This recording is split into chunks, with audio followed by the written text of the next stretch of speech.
Bonjour les amis du tarot.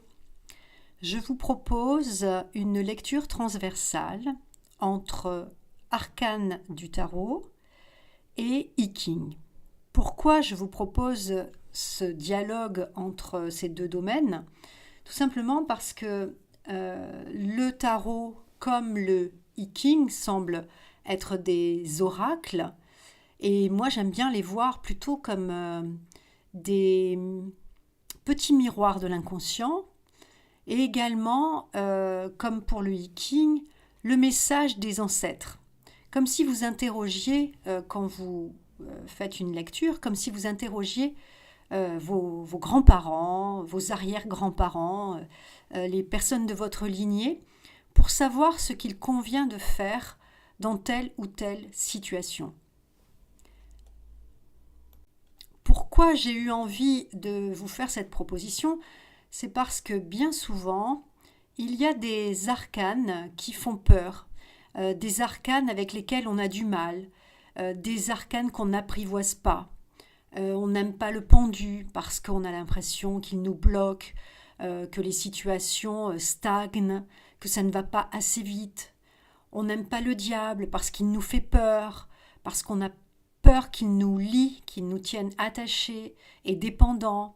On n'aime pas l'arcane sans nom parce que elle vient comme ça nous parler de la mort et qu'on n'aime pas les choses qui se terminent. On aime bien ce qui commence, mais on n'aime pas nécessairement ce qui se termine.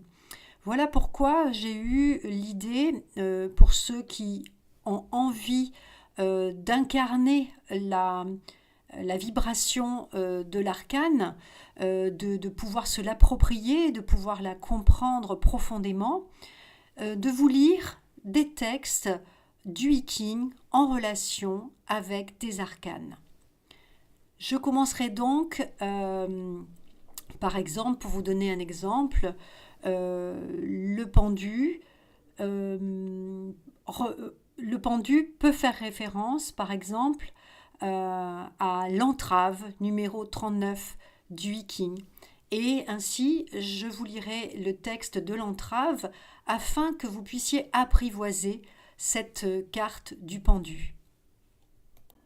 Ces lectures seront un approfondissement, un élargissement aussi des horizons pour ceux qui ont envie de vraiment vibrer l'énergie des cartes, de mieux vivre avec le tarot et grâce au I Ching également, en dialogue entre ces deux versants qui sont comme ça nos petits miroirs de l'inconscient.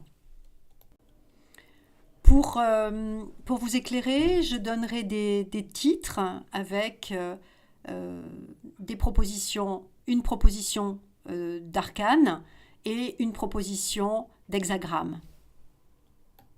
Ainsi, vous pourrez aller directement sur les textes qui vont éclairer des arcanes avec lesquels vous avez de la difficulté ou des arcanes tout simplement que vous avez envie d'approfondir, de mieux comprendre.